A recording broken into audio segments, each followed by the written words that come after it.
Jangan lupa like, subscribe, dan share ya. Ya, oke. Jadi karena seakan-akan belum melakukan. Indonesia itu dulu kedatangan Islam itu tidak pernah dipertentangkan antara Islam dan negara, sehingga diskusi itu sudah salah karena para wali itu tidak pernah mempertentangkan Islam dan keindonesiaan atau kebinekaan. Satu, bahwa para wali itu misinya dakwah. Di mana-mana dakwah itu pasti ketemu yang berbeda. Mulai beda agama, beda pilihan madhab, beda tradisi, beda kultur. Jadi itu tidak perlu dipertentangkan, tapi malah itu jadi lahan dakwah. Sehingga kita-kita ini kalau diminta diskusi hubungan negara dan agama, malah bingung. Memangnya kenapa? Itu seperti dulu zaman P4. Saya punya kawan di Jogja, teman saya nulis tafsir Profesor Zaini, itu pernah zaman Pak Harto disuruh sosialisasi P4 di Papua. Apa hubungan Pancasila dan UUD 45? Itu orang Papua jawab, hubungannya baik-baik saja Pak. Jadi yang unik itu ketika disuruh baca Pancasila, 1 Pancasila, 2 ketuhanan yang Maha Esa. Nah, akhirnya 6 kan? Kenapa Pancasila jadi 6? Yang unik itu ketika ditanya, ini saya melihat langsung di TV 7 itu, Indonesiaku ini. Ada anak-anak kecil ditanya, bendera ini milik siapa? Bendera merah putih itu. Jawabannya apa? Milik sekolahan Pak aja. Karena memang milik sekolah. Itu yang tanya itu kaget. Milik sekolahan Pak. Nah, tentang tema ini mohon dibaca ini langsung start ya, langsung serius karena tadi sudah kayak jurkam tadi, ini yang langsung khas ilmuwan. Ini sebagai penghormatan saya pada Yunisma, ini khas keilmuan. Imam Zuhri adalah gurunya Imam Malik. Ya, saya ulang lagi ya, Imam Zuhri adalah gurunya Imam Malik. Halaman 29. Ini langsung start saya baca halaman 29. Nah, ini terutama yang para punggawa-punggawa ini. Saya baca ya. Ini teks tidak ada yang saya rubah, memang persis seperti ini.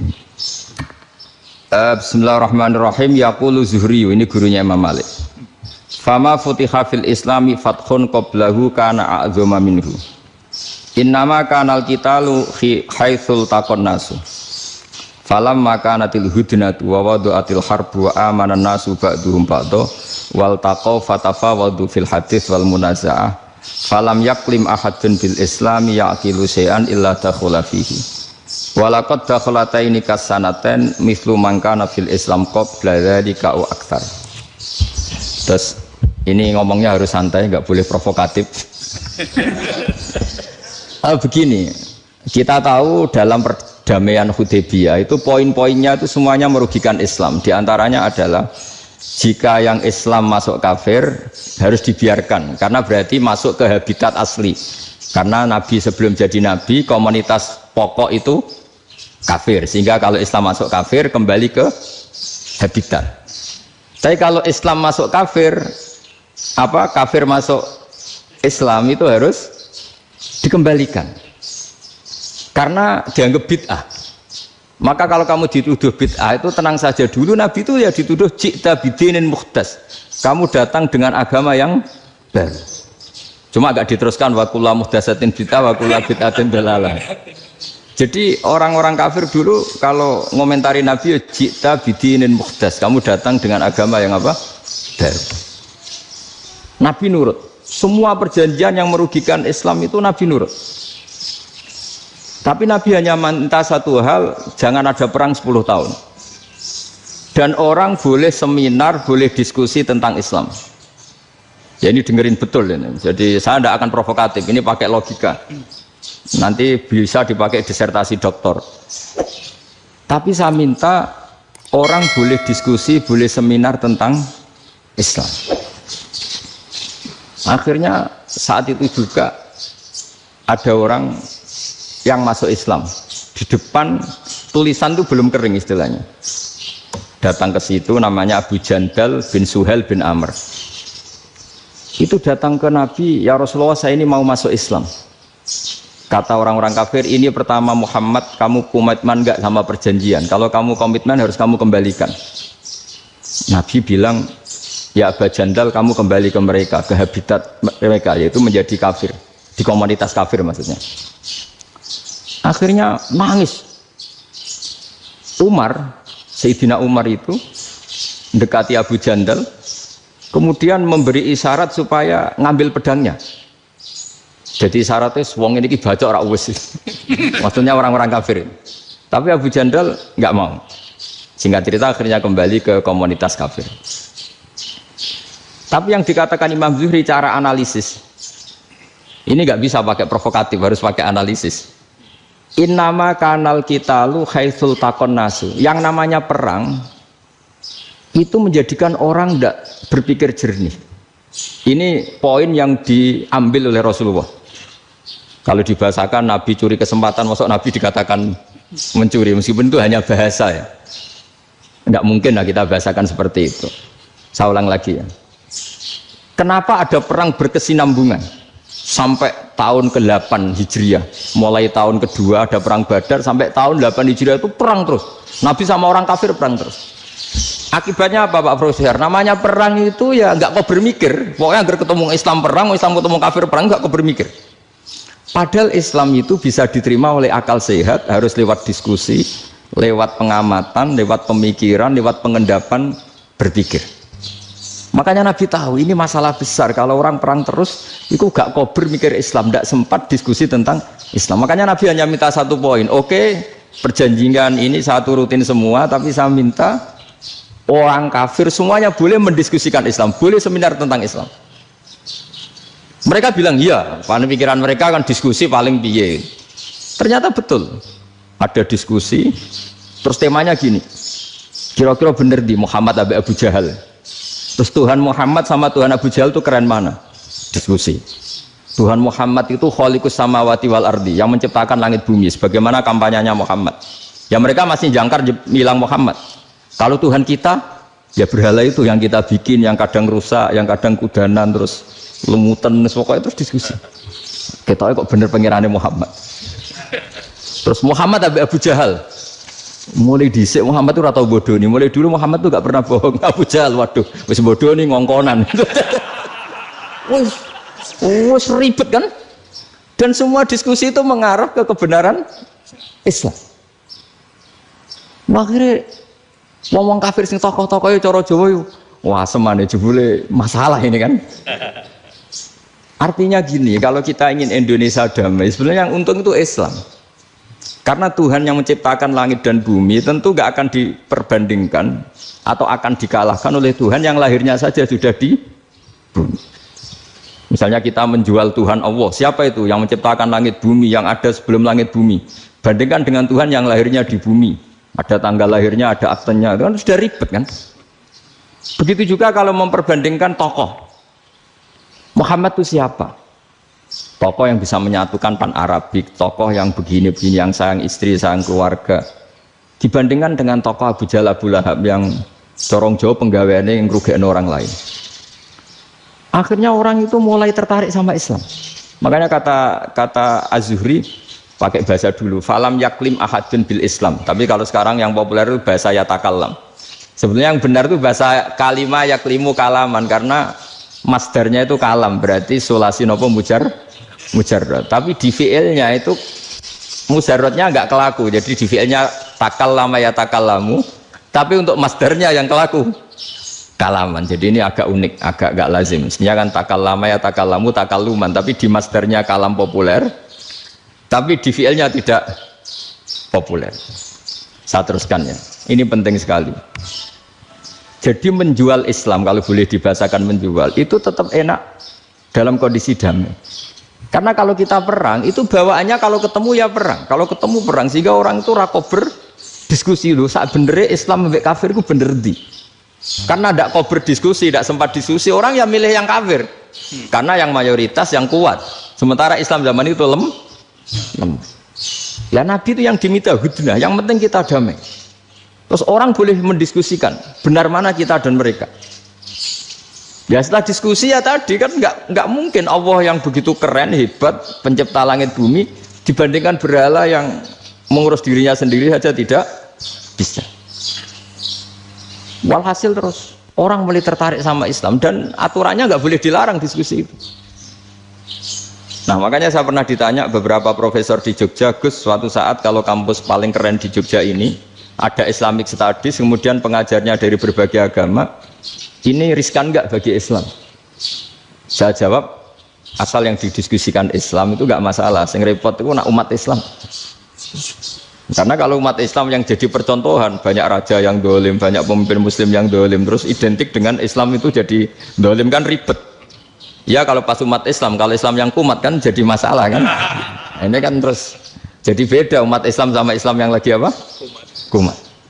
Singkat cerita terus Islam mendapat posisi yang luar biasa.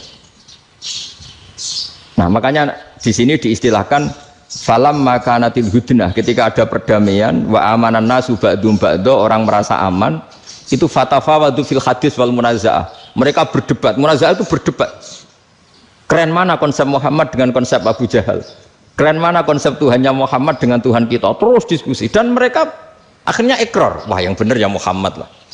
Di mana-mana Tuhan tuh ya sebelum langit dan bumi, di mana-mana Tuhan yang punya reputasi menciptakan, masa Tuhan reputasinya diciptakan kayak berhala dan sebagainya. Ibadah juga gitu. Ibadah wong kafir itu kalau tawaf itu telanjang, ibadah Muhammad santun pakai pakaian. Terus akhirnya mereka mulai tertarik Islam. Sehingga saya lihat di beberapa tafsir, saya memang tidak akan ngomong yang tidak serius, ngergani Unisma ben sawangane pemikir serius.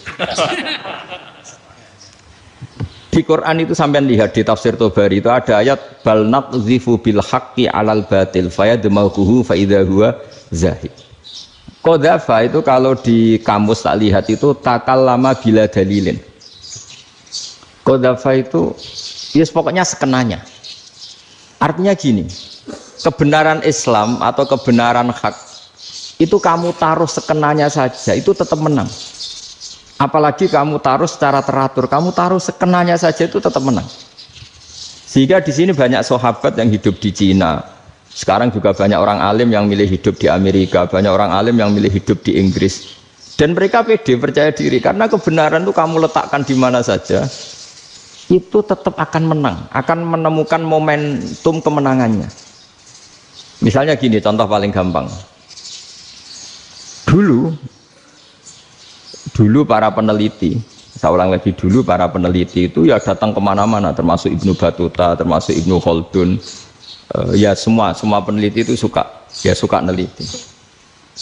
Setelah diteliti, Quran itu satu-satunya kitab suci yang membicarakan sains, misalnya tentang falak, tentang astronomi, tentang asal-usul kejadian manusia, kejadian makhluk, juga bicara tentang geografi, geologis, semuanya. Sementara kitab lain hanya cerita tentang mawaid wal hikam wal ibar. Jadi diteliti kayak apa, pada akhirnya hak ini yang menang. Bal naqdhifu bil haqqi 'alal batil fayadmaghu fa idza huwa zahid. Saya berkali-kali cerita, ada ulama yang ahli matematika. Ketika ditanya kenapa kamu suka ngajar matematika, sampai muridnya itu ragu, ini guruku mlebu swarga ta ora, penggaweane mulang matematika. Tapi para muridnya bermimpi bahwa Imam Amudi itu disuruh ngajar para malaikat. Dan itu pede betul ya. Kata Allah, ini ulama saya yang iman kepada saya setingkat iman kamu. Dari malaikat itu tidak mungkin Gusti, kita menyaksikan langsung engkau sementara ini di bumi, nggak nyaksikan jenengan. Kenapa bisa sepede dan seyakin itu? Akhirnya Imam Amudi disuruh ngajarin matematika. Jadi Anda kalau profesor itu nanti harus sempat ngajari malaikat, itu baru benar-benar profesor. Jadi nanti di akhirat ngajari siapa? Malaikat. Jadi ada seminar yang melibatkan banyak malaikat, narasumbernya itu seorang profesor. Itu ketika kenapa engkau begitu yakin kalau Allah itu Tuhan dan Allah itu Al-Wahidus Shomad. Terus Imam Amudi mulai nulis angka gak beraturan. 2, 3, 4, 5 sampai 1 miliar, 1 triliun, semuanya nggak beraturan. Kata beliau, nisbatus naini wasalasa ila ma la nihayatalaha iku nisbatul far'i ilal asli. Mbok angka sebanyak apapun, 2 2 dibanding 1 ya far'ul wahid, 3 dibanding 1 ya far'ul wahid. Semua angka yang enggak terhingga pun dibanding 1 semuanya far'ul wahid. Semua angka sebanyak apapun itu cabang dari angka 1. Fakullu hadil awalim far'un minal wahidis somad, yaitu Allah Subhanahu wa ta'ala. Wakil malaikat tepuk tangan, iya juga. Jadi begitu juga ada ulama itu ahli gambar. Saya dulu ngaji sama Mbah Mun Al-Husunul Hamidiyah, itu kitabnya itu banyak gambarnya. Dan gale gambar yang ngawur betul, memang gak ahli gambar. Saya epol, sempurna lele. Semua gambar bangunan, gambar sapi, pokoknya gambar. Ternyata dia menemukan Tuhan itu dari gambar. Gambar serapi ini atau seruwet ini sama. Gambar rapi sama ruwet itu sama kalau dalam pandangan tauhid. Dimulai minan nuqtah al-wahidah. Kowe cek gambar sing rapi, sing indah, cek gambarmu elek. Dimulai dari 1 titik, dan titik ini nuqtatil wujud, yaitu Allah Subhanahu wa ta'ala. Jadi nak cara ahli tauhid gak penting gambarnya api, menang lomba atau ora penting. Butuhe hadis surah ini gambar baik yang rapi maupun ndak adalah min nuqtah dari 1 titik. Nah, alam raya sebanyak ini mbok gambar mbok ora, cek mulai Mars sampai Jupiter kabeh semua bentuknya yang banyak ini semuanya min nuqtatil wujud, yaitu dari titik wujud. Ini kok Allah Subhanahu wa ta'ala. Di sini hebatnya ulama-ulama, mbok dia pengajar matematika, mbok pengajar gambar, semuanya dipakai perangkat untuk tauhid. Nah, itu kan juga bagian dari Islam damai, Islam yang sangat jadi tidak perlu perang untuk orang dipaksa Islam. Enggak perlu provokatif kayak tadi pidatonya rektor jenengan tadi. Jadi ciri utama ilmuwan tuh kalau ngomong datar tapi logikanya nggak terbantahkan, itu ciri khas ilmuwan. Kalau ciri khas politikus kalau ngomong itu keras, provokatif lah kira-kira gitu. Tapi isinya biasa. Nah saya berharap nanti semua profesor doktor itu datar tapi isinya kualitasnya bagus ini.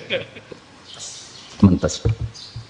Jadi makanya terus kata ulama, kenapa diistilahkan balnat zifu bil haqqi? Kenapa pakai qadzafa sementara qadzafa maknanya takallama bila dalil? Maksudnya bila dalil di sini itu min ghairi ikhtiyajin ila dalilin.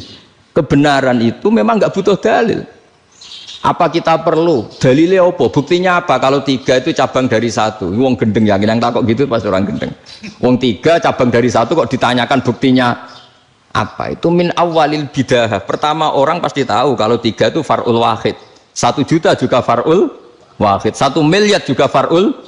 Gambar yang sebanyak apapun ya dimulai dari 1 titik, cek gambar benar maupun yang tidak. Akhirnya apa? Ulama dulu itu sebegitu rileks nerangkan tauhid. Lalu kenapa asma ini yang ya ini kan khas NU ya, khas pesantren. Sebenarnya saya keberatan pakai istilah khas NU, pakai khas pesantren, karena NU itu anaknya pesantren, jangan dibalik pesantren anaknya NU, karena sebelum ada NU itu ada pesantren. Tapi kayaknya Unisma lebih suka pakai bahasa NU, dan saya ya agak-agak orderan yang terpaksa disuruh ngomong. Ini agak apa ya, agak kacau sebetulnya ini agak kacau. Jadi NU itu sama pesantren itu tua. Pesantren, jadi NU dilahirkan pesantren, bukan dibalik pesantren dilahirkan NU. Sehingga barokahnya didirikan pesantren ini, kadang nyuwun sewu sekali Mbah Hasyim itu kadang ide besar beliau itu ya dituruti wong NU. Jadi Mbah Hasyim cara kula kok dadi Mbah Hasyim ya mangkel. Mbah Hasyim itu ngarang meno kentong, nggih ngarang meno beduk, tapi NU nganggo kentong. Beduk. Dan uniknya Mbah Hasyim nggak tersinggung, karena ciri khas pesantren itu membolehkan perbedaan apa? Pendapat. Itu masyhur khilafnya Mbah Hasyim sama Bapak Kemas Kumambang itu sampai dikitabkan, saling ngeritik, saling macam-macam lah. Jadi cara berpikir Mbah Hasyim ketika Nabi rembukan, ini gimana ya cara menentukan waktu sholat ya? Ya pakai kentong ya Rasulullah, zakalin nasoro itu untuk orang Nasrani. Ya pakai buk itu trompet, zakalil Yahud itu untuk orang Yahudi. Terus ada yang lagi pakai api ya Rasulullah, zakalil Majusi itu orang Majusi. Setelah itu ada orang datang lari-lari cerita mimpi azan tadi. Ya itu terus dipakai sarana pemanggilan sholat ya adzan itu. Sehingga Mbah Hasyim menolak kentong. Karena mantas sababi qaumin bahwa beliau keras sekali sampai bilang haram. Beliau judulnya ya haram, Al-Jasus Antakrimin Nakus. Setelah naskah itu sampai ke Mbah Fakih Mas Kumambang di Gresik situ, di daerah Dukun situ. Dulu nggak ada WA ya, jadi sampainya ya lama.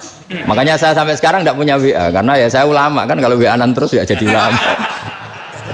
Nggak jadi ulama, main WA-an terus itu. Nah itu termasuk rektor nggak kau bermikir itu mesti kebanyakan WA. Karena kan otaknya didikte oleh sesuatu yang masuk. Sesuatu yang dilihat itu kan pasti mendikte kita. Beda kalau yang enggak WA-an kan mikir apa kita yang menentukan. Kalau WA-an kan kita ditentukan. Mau mikir anaknya butuh apa gara-gara WA informasi Jakarta mikir Jakarta. Padahal secara kewajiban ngapain kamu orang Malang mikir Jakarta. Gara-gara WA mikir Jakarta belum selesai ada berita di Sulawesi, mikir Sulawesi. Habis itu mikir NTT. Makanya semua orang sekarang merasa tokoh nasional gara-gara informasi yang masuk itu nasional. Jadi Mas Yo RT yang mikir gimana Gus Indonesia kok. Ada RT sampai lupa kalau dia itu RT. Jadi semua orang sekarang merasa tokoh nasional. Nah, itu gara-gara apa coba? Akhirnya semua orang juga punya ide tentang nasional. Harusnya negara itu gini-gini. Jebule wonge sing duwe ikon itu sapa? RT. Ribet kan? Saya teruskan, setelah naskah itu sampai ke Kiai Fakih Mas Kumambang, beliau itu marah besar. Ini harus dilawan, dan saya bukan karena benci Mbah Hasyim. Beliau teman saya ketika ngaji Kiai Mahfud di Mekah.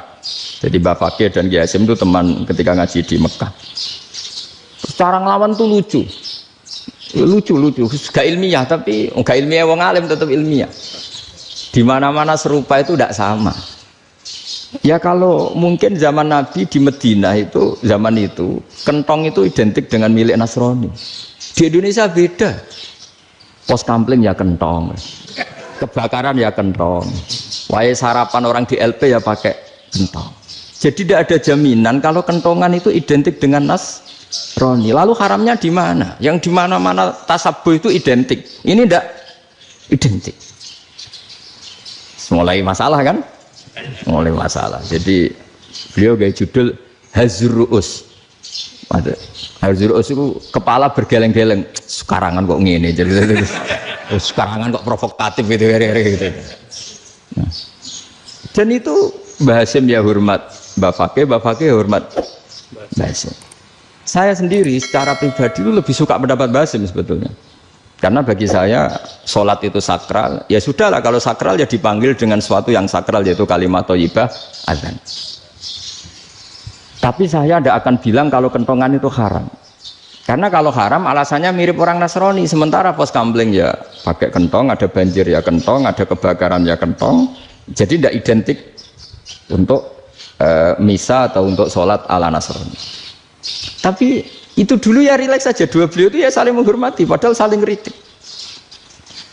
Dan dulu ulama yang beda madhab itu ya saling menghormati. Imam Syafi'i itu kalau sholat di kawasan Masjid Abi Hanifah ya tidak kunut. Ketika ditanya kenapa kamu tidak kunut, sementara engkau berpendapat kunut itu sunat. Ikroman di hadal madhab, saya sangat menghormati madhab.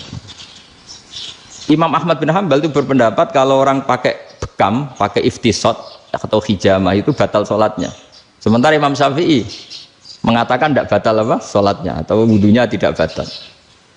Tapi Imam Ahmad itu ditanya, apa kamu makmum Syafi'i? Bagaimana mungkin saya tidak makmum sama wali kutub seperti Imam Syafi'i? Padahal menurut keyakinan Imam Ahmad ini sholatnya batal. Ini habis ikhtijam udah wudu. Tapi tetap saja beliau karena perbedaan pendapat di furu' itu lazim. Ya orang boleh berdebat. Ketika Unisma datangkan saya, itu saking senengnya kiai, saking sombongnya sampai ngatur kiai, kan nggak pernah bisa diperdebatkan. Itu kan orang boleh debat kan? Itu saking angkuhnya apa saking senengnya kan nggak jelas kan? Kan dan orang boleh setuju pendapat saya, yaitu ngatur kiai itu haram. Setuju juga Pak Rektor, ekspresi mahabbah itu ya macam-macam. Dulu sahabat ya gitu, sahabat itu ada yang nggak kenal wajahnya Nabi sama sekali sampai akhir hayatnya. Ketika ditanya, lo kamu itu sahabat kok nggak tahu wajahnya Nabi? Saya nggak pernah berani memandang Nabi karena ijlalan Nabi. terlalu menghormati saya sehingga tidak berani memandang wajahnya. Ada sahabat yang penggawaannya dulu wajah Nabi sampai bisa nyifati alfiu faminunil hajib, sampai bisa nyifati detail karena dulu wajah Nabi itu ibadah. Ada seorang wali ditanya, kalau kamu di surga ingin nggak melihat Allah? Enggak. Loh, tapi semua orang ingin melihat Allah. Unazzihu dzalikal jamal an-nadhari misli, ben gak elek-elek Allah tak delok terima aku. Wong ra jelas. Berarti kok delok pengiran. Banyak. Jadi justru tapi karena saking takzimnya. Ndaklah mosok sak aku kok. Makanya saya berkali-kali cerita. Menurut kesepakatan ulama, soft awal itu paling baik. Tapi banyak juga wali yang kalau sholat itu di belakang. Koyok paling bener yang kok ngarep. Lu bayangkan misalnya kamu semangat di soft awal di Masjid Haram, jebule sholatnya salah. Itu dari malaikat gayane kok ngarep, jebule ra roh. Iku di sini-sini wong. Jebule bodoh gitu. Gayane kok ngarep jebule. Coba orang kalau sowan Mbah Mun yang berani di depan itu kan ya ketuanya atau jubirnya kan. Yang merasa ndak pati pinter-pinter kan mesti di pojokan. Artinya sudut pandang seperti itu ya sah saja, apa? Sah saja. Makanya banyak sahabat yang jarang sowan Nabi, alasannya takut ganggu Nabi. Banyak yang sering sowan Nabi, alasannya seneng Nabi. Yang sowan ya seneng Nabi, yang enggak sowan alasannya seneng. Loh, Nabi itu tokoh, punya keluarga, punya anak. Kalau saya sering sowan berarti sering ganggu. Yang sering sowan dia alasan ini khazanah kita harus istifadah. Jadi zaman dulu dia biasa dua sahabat, yang satu milih mahabbah itu milih sering sowan, yang satu juga mahabbah milih tidak sering. Karena pertanyaannya bisa dibalik kan, sering sowan apa sering ganggu coba. Nabi Abedar, assalamualaikum. Nabi nimang cucunya, assalamualaikum. Ayo bener yang sowan apa bener yang enggak kalau seperti itu. Akhirnya terus diatur sedemikian rupa oleh Quran. Walau annahum sabaru hatta takhruja ilaihim lakana khairal lahum. Jadi sahabat kalau mau sowan Nabi ya nunggu di sufah. Kalau Nabi keluar berarti milik publik. Sekali masuk ke dalam tidak ada berapa yang berani sowan.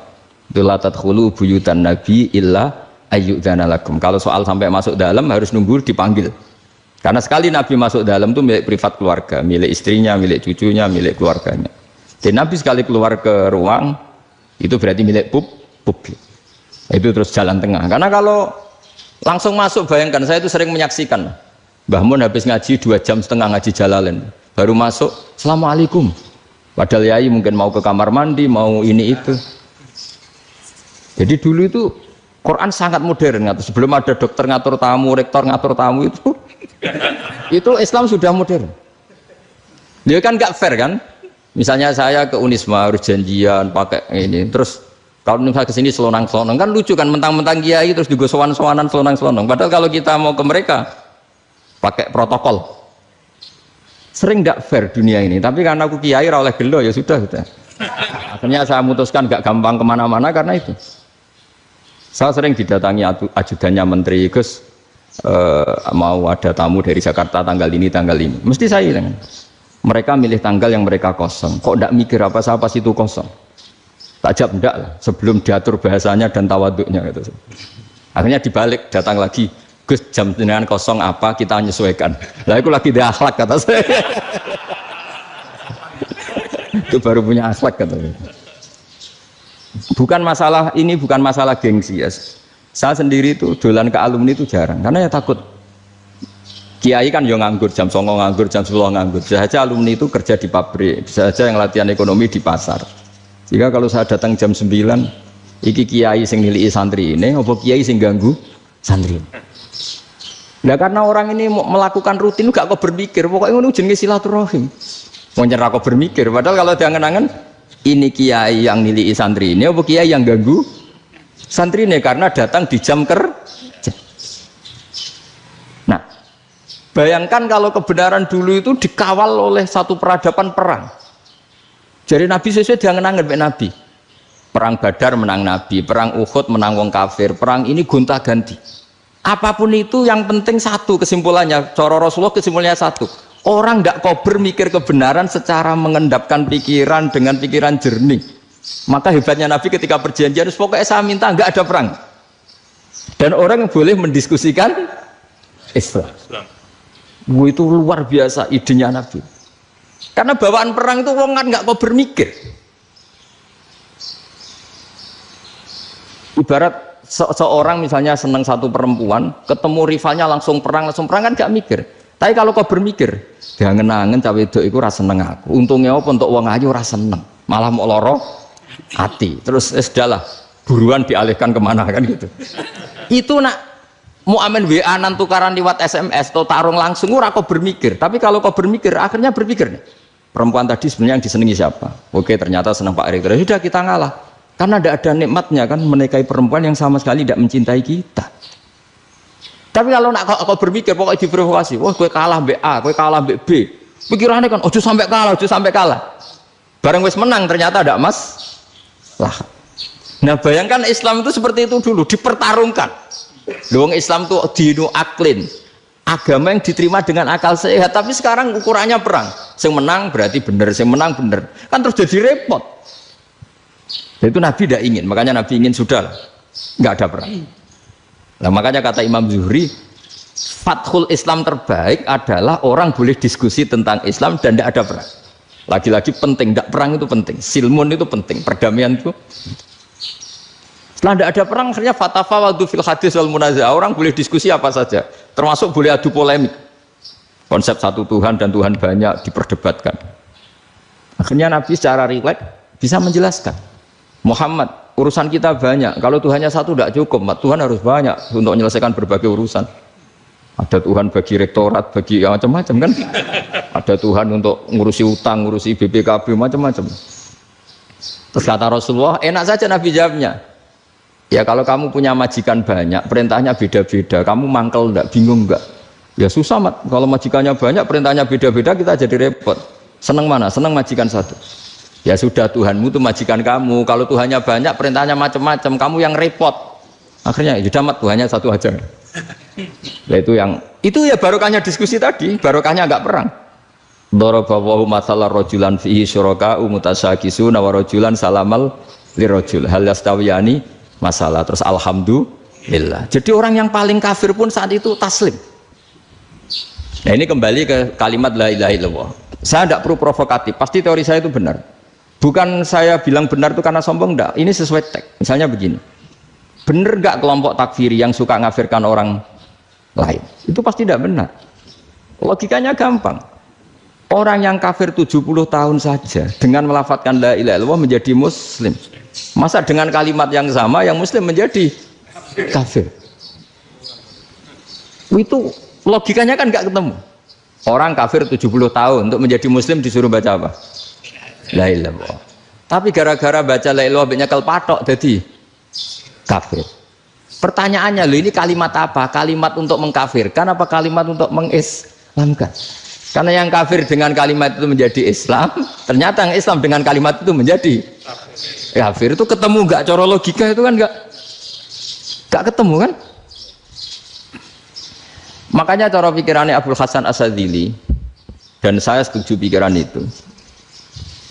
Istighfar ini boleh orang Jawa Timur protes karena kadang beda manhaj, tapi jangan protes saya, protes Abdul Hasan Asadili, kualat mesti sampean. Ketua Torekoh napa? Sadiliyah.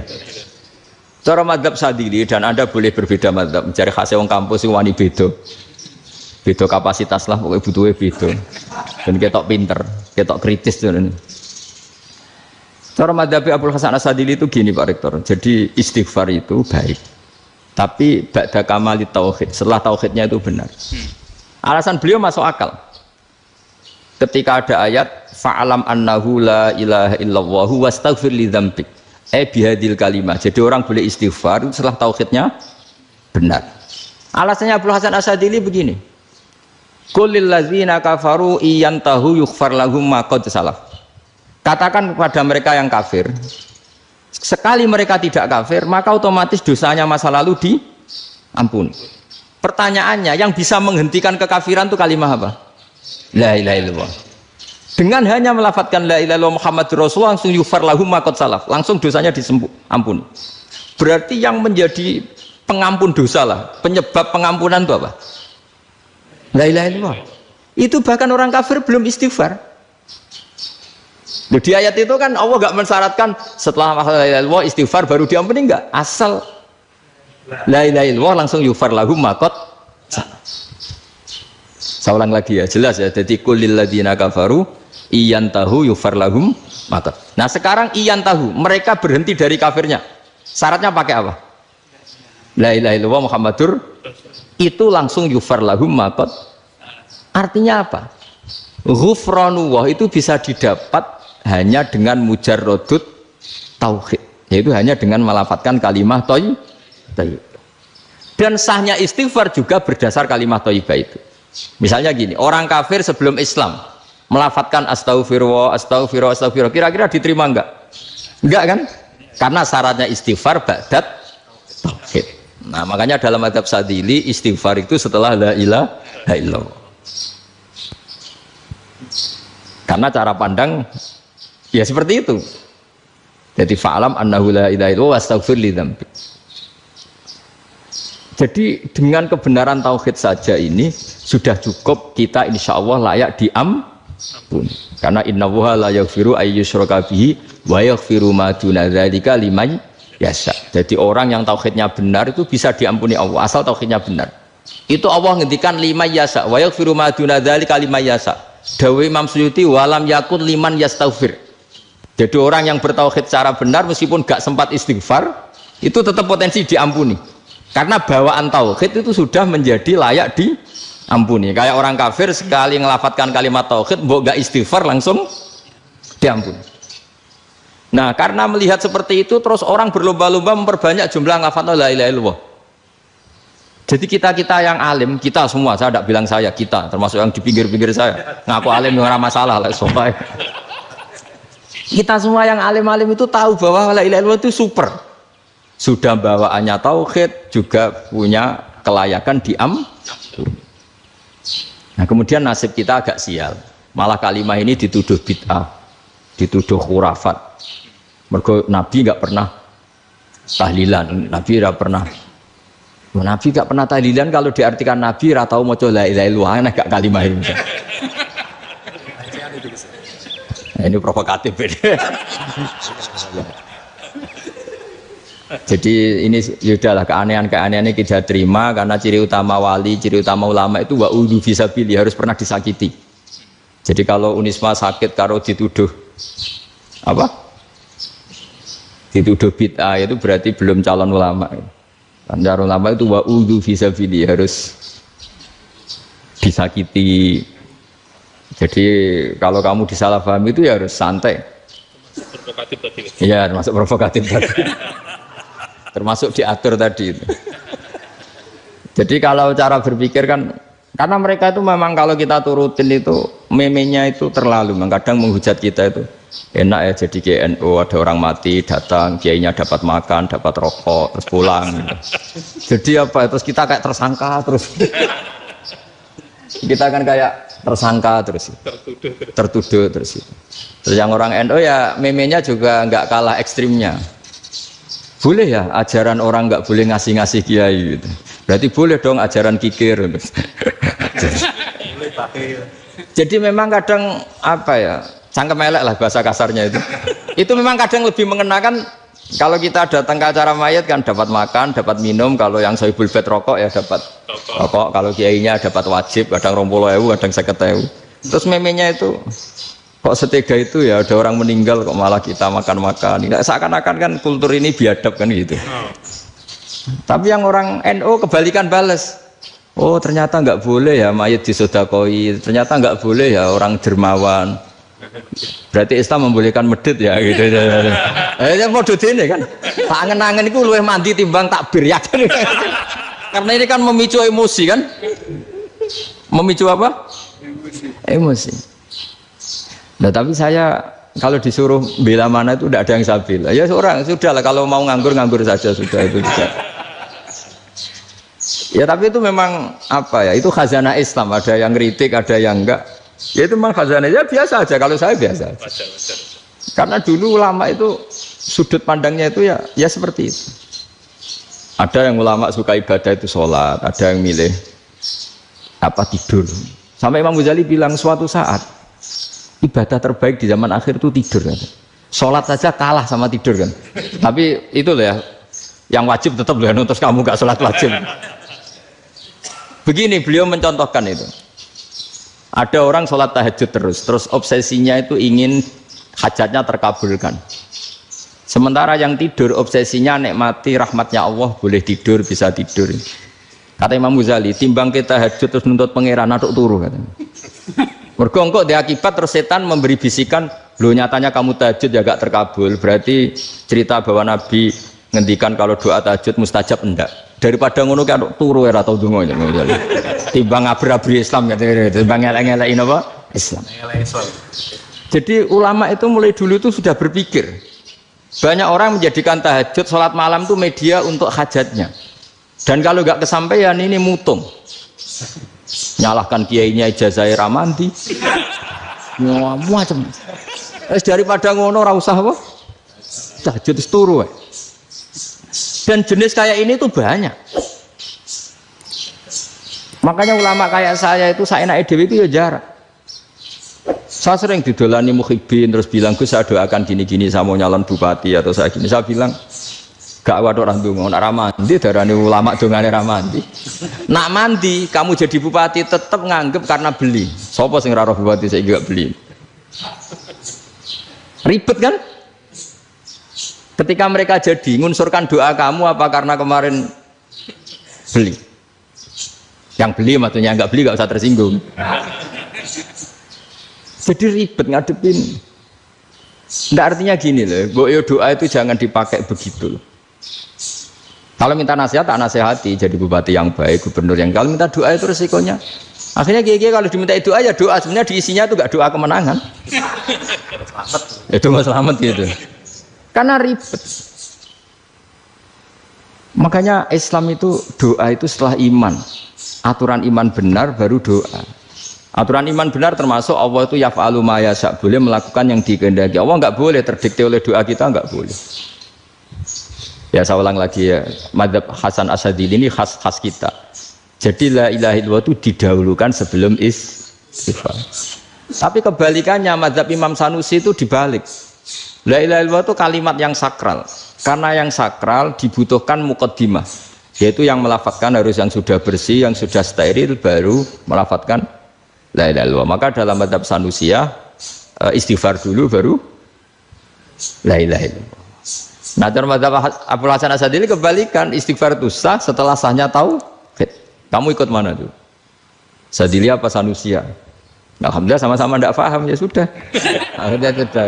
Iya sih nggak kemana-mana kan gitu. Jadi apa ya? Terus ini saya teruskan ini biar khas pesantren atau khas NU lah, kalau bahasa Pak Rektor khas NU. Ini ben sampean tahu beberapa perbedaan itu lazim. Halaman 24. Ya, halaman 24 sama 25. Tak baca ini masih orisinil. An Sufyan bin Uyainah ini juga gurunya Imam Syafi'i. Kata Sufyan bin Uyainah, beliau cerita, "Kana Isa wa Yahya alaihi salam ya'tiyanil qaryah. Fayas'alu Isa an syirari ahliha. Wa yas'alu Yahya an khiyari ahliha." Jadi Nabi Isa dan Nabi Yahya itu satu generasi, sama-sama masih muda. Kalau di satu kampung yang Nabi Yahya tanya, "Ini keluarga terbaik siapa? Saya mau nginap di situ." Karena kumpul orang baik itu nyaman. Kalau Nabi Isa kebalikan, keluarga terburuk mana ya, saya tak di situ. Nah terus akhirnya faqala lahu Yahya, "Lima tanzilu ala syirarin nas." Kenapa kalau kamu bermalam kok malah kumpul orang-orang yang nakal? "Innama ana tabibun udawil mardo." Saya ini nabi ibarat dokter, di mana-mana dokter yang ngumpuli yang sakit, ngobati yang sakit. Makanya di NU itu ya banyak kiai jazab mengumpuli yang nakal-nakal. Nak tepak yang ngentas yang nakal, nak tepak ya katut. Ini adu nyali lah sudah gitu. Tapi itu ada ilmunya, yaitu niru Nabi siapa? Isa. Kalau kamu dokter penelitian tuh cari daerah yang banyak pandemi apa yang bersih? Yang banyak pandemi, karena yang namanya penelitian ya di situ kan. Kalau kamu dakwah ngentas kemiskinan, ke daerah miskin apa daerah kaya? Nah sama, kalau ngentas kefasikan, ke daerah fasik apa daerah orang soleh? Fasik. Ya, tapi itu Nabi Isa. Nah kalau kamu tidak Nabi kan potensinya kan ngacut itu. Tapi setidaknya bahwa kita sering disalahkan karena punya beberapa tokoh yang ngancani fasik-fasik, itu sebenarnya ada dalilnya, yaitu Nabi siapa? Isa. Nah terus masalah tegas dan lunak. Ketika ada mahasiswa misalnya pacaran, boncengan lanang dan perempuan, itu pilihan kita apa? Kalau tegas, terus gak mau mendengar kita. Misalnya gini contoh gampang, tak beri contoh Pak D. Jangan orang tua, nanti secara fikih itu beda. Nah ini kan kita orang pesantren, biasa ngaji fikih detail. Kamu Pak D seorang perempuan, mahasiswi misalnya, sering pacaran. Setiap ke situ sama pacarnya kamu diam saja. Padahal kamu dosen keislaman. Mesti pamanaan kamu nyimpulkan, ternyata pacaran itu tidak apa-apa. Buktinya Pak D itu tidak negur, menengah. Ini berarti as-sukut alal mungkar. Tapi kebalikannya, Pak D ini terkenal keras. Nak rono mesti raja aku ponaan. Akhirnya yura rono. Mesti ngerti nak mesti diamuk. Nah, dua orang ini sama-sama gagal kan? Yang lunak menjadikan ponaannya pacaran terus karena enggak negur sehingga dikira membolehkan. Sing keras juga enggak sempat bina wong rono era wani. Akhirnya dua orang ini sama-sama enggak ketemu, sama-sama enggak berkesempatan membina kan? Gagal membina kan? Karena yang keras ponaannya enggak pernah situ, berarti enggak bisa bina kan?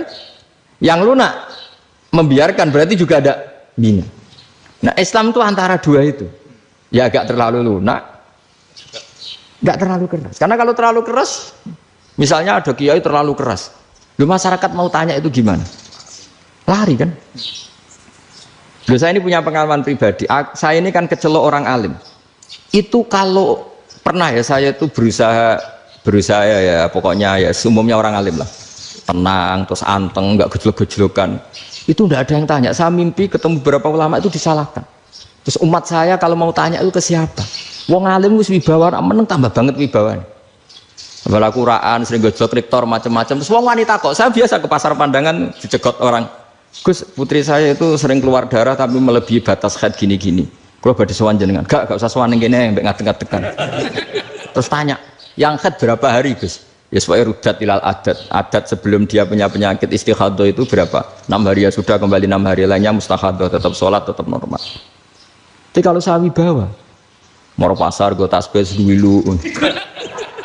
Iku mesti wong salaman njaluk donga yakin. Tapi baru kayak rada uraan ketemu wong-wong, dol pening ndi? Maaf pening ndi? Gus beneran Gus ketemu jenengan kula wingi badhe tuwa kok. Ini tanya. Dadi uraanku iku amdan.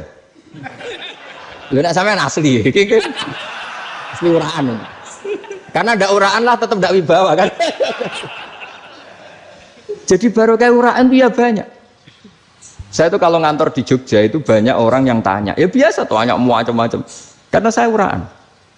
Ke pasar ya orang, bahkan di bis sering ketemu orang. Wah beneran Gus kalau badhe sowan jenengan badhe tanya ini. Ya sudah di sini aja.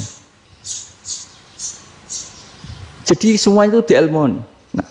Nabi itu punya sisi yang dua-duanya jalan. Memang beliau luar biasa, dipilih Allah yang luar biasa. Nabi ketika wibawa itu banyak sahabat yang bahkan mengenali wajahnya aja tidak bisa. Ka'anna ala ru'usihim at-thair. Bayangannya seakan-akan di kepalanya itu ada burung yang takut terbang, saking antengnya. Tapi Nabi sekali mengeluarkan job, sekali santai, itu sahabat tanya itu sampai yang nggak pantas ditanyakan. Nabi saat tadi kumpul istri saya, tapi tidak inzal, itu wajib mandi ndak. Aro'aita law anna ahadana ya'ti imra'atahu wa lam yunzil. Itu ya ditanyakan.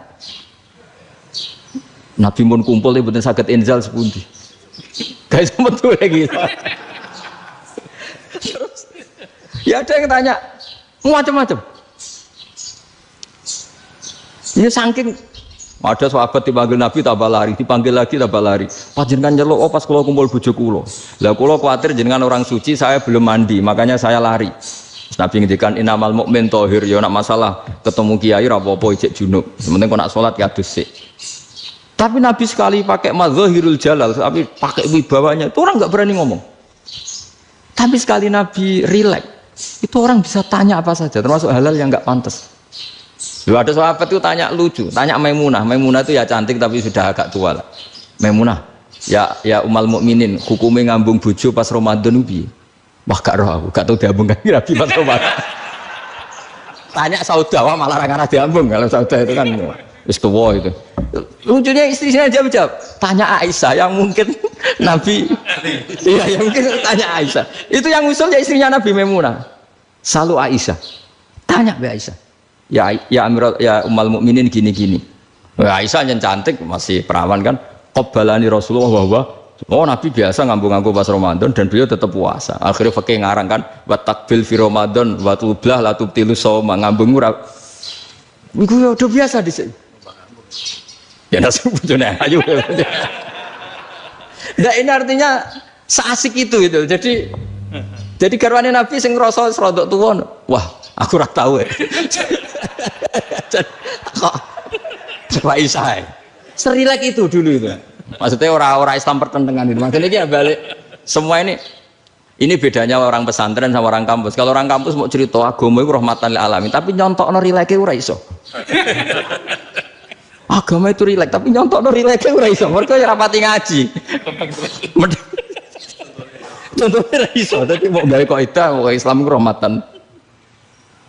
Jadi Nabi itu lah, Allah juga gitu. Allah itu kalau sudah memperlihatkan madzahirul jalal, itu mbok malaikat Jibril rawani. Ketika Allah dengan madzahirul jalal. Tapi kalau Allah dengan madzahirul jamal, madzahirul apa? Jamal. Iku yo gojok-gojok kan ambek makhluke gojok. Yo buli-bulian cara sakniki. Ya sampean delok ning hadis syafaat itu, akhiru man dakhalal jannah atau akhiru man kharaja minan nar itu di beberapa judul. Ada seorang rojul yang ahli neraka ya, dintas mbek pangeran terus didudono swarga. Gusti, swarga sengiler tok wong wayu roh wis ngiler tok. Ngerjaluk Gusti mosok roh tok ora oleh mlebu. Jarimu asal mlebu metu kon neraka ora jaluk-jaluk meneh. Sumpah lho ya, gak jaluk apa-apa meneh. Mboten Gusti. Sekali saya keluar dari neraka ndak akan minta apa-apa lagi. Wis. Wallahi, wallahi. La as'alu ghairah. Mesti ghairah khoslah, ghairah tilkal khoslah. Ya niku pokoke selain keluar dari neraka saya ndak akan minta lagi. Didono swarga wong do kelon seru wibet kan. Yang bojone elek kan dendam dadi ning swarga. Swarga wis macam-macam. Gusti mosok roh tok ora oleh mlebu. Jarine ra janji ra njaluk meneh. Akhire ya wis didelokno neraka. Jadi pangeran jawabe gampang didelokno neraka. Roh neraka begitu menyakitkan, begitu ngeri. Sudah Gusti saya tidak minta surga, sementing nggak masuk neraka. Rabbana srif anna adzab jahannam. Setelah lama itu diadepno swarga njuk mlebu swarga, terus diadepno neraka. Akhirnya ya sudah. Saiki mlebu swarga gak apa-apa. Iku jawabe lucu. Atas taziu bijenengan ngenyek kula. Mengkarwan ra di swarga kok mlebu swarga. Terus akhirnya mlebu swarga kan mlebu swarga tamanna, sangen-angen sembo jaluk apa? Orang ngangen-angen yang indah-indah, laka, wa asrotu amsal, ya siku tak turuti, wa asrotu amsalih, lan lipatan kesepuluh. Jawab wong lanang ya lucu, atas tazi ubi wa anta rabbul alamin. Jenengan pangeran kok ngenyekan, maksudnya karuan aku ra pantes. Terus dari pangeran, la astazi ubika, walakinni alama asya'u qadir. Aku gak ngenyek kowe, pancen aku pangeran, nuruti kowe iku iso. Jadi Allah sendiri ketika dengan madzahirul jamal, itu malaikat ya ono sing wani bantah. Masyhur itu kan malaikat yang bantah pangeran atas alufia mayusidu via wasfikut karena Allah dengan madzahirul jamal. Yang paling masyhur Nabi Musa. Nabi Musa itu ketika Nabi Mi'raj. Nabi Mi'raj itu beliau kira-kira di langit keempat lah yang masyhur atau kelima. Ngelangkahi. Nabi Musa menangis, ya Rabbi ini apa-apaan? Orang sing ja'a ba'di kemudian melangkahi makom saya ini apa-apaan? Jadi Nabi Muhammad kan apapun hebatnya kan junior. Kok melangkahi makom saya ini apa-apaan? Enggak fair. Sampai Nabi Muhammad itu tanya gini sama Jibril. Reaksi Allah gimana ketika melihat Musa seperti itu? Jawab malaikat Jibril lucu. Ya rohidatahu. Allah sapal gayane Musa. Biar. Ya dibiarin aja sama Allah. Tapi yang jenenge Nabi Musa itu kekasihnya Allah. Tetap berkah bagi kita. Betul. Ketika setelah Mi'raj diwajibkan sholat 50. Gentenan Nabi Musa kelihatan nabinya. Sebenarnya Nabi Musa itu sebetulnya loh, gak nguntungkan kita sebetulnya. Tapi yang nguntungkan. Sebenarnya tidak niat nguntungkan kita, tapi nguntungkan. Nabi Ibrahim kan di langit ke-6, keren lah. Konti dong ketemu Allah ngeten-ngeten kan sholat seket. Karena Nabi Ibrahim terkenal Nabi baik ada bantah. Bareng Nabi Musa. Kenapa diceluk pangeran? Kula kan salat ping 50. Inna ummataka la tutiku dalik. Wah, gak kuat umatmu. Serai-rai gak umatmu ora ngarah kuat 50 rakaat. Tapi sebenarnya Nabi Musa itu niatnya bukan membela kita. Fa inna ummati la umatku sing gagah-gagah ra iso meneh umat. Berarti sebetulnya ya itu masih pakai gengsinya gitu. Wes ngono-ngono lah sementing kita untung. Sebetulnya dia itu enggak terima wong umat saya aja yang lebih kuat. Enggak kuat apalagi umatmu. Dan terus sebutin irji ila rabbika fas'alhu takhfif. Itu berarti Allah dengan madzahirul jamal. Sudahlah, datang ke Allah minta keringanan. Allah itu baik. Minta. Mbak Allah diringanan mau 5 tok, jadi cek 45. Balik ke Nabi Musa, piro 45, cek ra kuat umat. Wong umatku ra kuat, jadi sebenarnya dia bilang umatku ra kuat. Lho cara Nabi Muhammad model wong Malang, yo beda umatku mbek umatmu. Ribet kan? Beda. Lho Nabi Muhammad kan enggak seperti itu kan? Enggak punya akhlak Malang kan, akhlak. Maksudnya akhlaknya mujur itu, akhlak yang baik gitu. Ya akhlak yang mujur, bukan yang Malang gitu. Jadi Nabi ya manut. Tinggal 40 kan, dikurangi lagi 35 sampai 9 kali kan, masyhur itu. Ya kan kalau dikurangi 55 kan berarti turun naik kan 9 kali. Itu setelah 5 itu Nabi Musa aja usul masih ragu. Itu cara Nabi munggah nentek.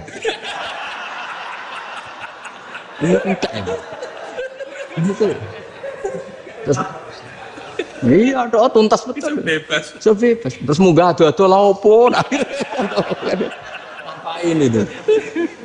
Akhirnya Nabi Muhammad sudah sampun ya kalimah Allah. Saya ini malu sama Allah Musa. Sudah 9 kali dan diturutin terus. Jadi Allah kalau dengan madzahirul jamal itu Nabi Musa biasa nego sama Allah. Tapi ketika Allah dengan madzahirul jalal itu Nabi Musa enggak berani. Yaitu di hadis syafa'ah. Hadis syafa'ah ketika manusia datang ke Nabi Adam, ya tuna Adam. Ya Adam anta abul basar ngene isfa'li ana inda rabbik. Kamu saya minta mensafaati kita. Nabi Musa, Nabi Adam inna rabbi qad ghadibal yawma ghadaban lam yaghdab qablahu mislah wa la yaghdab ba'dahu mislah. Ini Allah sedang murka besar dan tidak akan murka seperti ini lagi. Biasa tidak berani nafsi. Nabi Ibrahim enggak, termasuk Nabi Musa ketika di itu ya enggak berani. Karena Allah dengan madzahirul jalal. Itu Nabi Musa enggak berani. Sudah saya sendiri itu pernah salah. Yaitu saya membunuh seseorang yang enggak disuruh oleh Allah membunuh itu, yang pas jotosi orang Kipti. Akhirnya datang ke Nabi Muhammad. Pas ke Nabi Muhammad, Allah dengan madzahirul jamal. Dengan madzahirul jamal sampai Kanjeng Nabi ngendikan analah saya akan memintakan syafaat kalian. Terus fa ahmadu rabbi bima hamida allamaniha rabbi. Saya muji Allah dengan pujian-pujian yang orang lain tidak tahu, hanya saya yang diajari, kata Rasulullah. Nah di sini menurut banyak ulama termasuk kitab yang saya baca, kenapa Muhammad sebagian namanya Ahmadu? Itu dari af'al tafdil eva Muhammadun Ahmadu min ghairihi. Muhammad Rasulullah itu kalau muji Allah di atas cara mujinya Nabi yang lain. Jadi Ahmadu bukan dari fi'il mudhari' lil mutakallim tapi dari af'al apa? Tafdil. Fa Muhammadun Ahmadu min ghairihi. Bahwa Kanjeng Nabi Muhammad sallallahu alaihi wasallam itu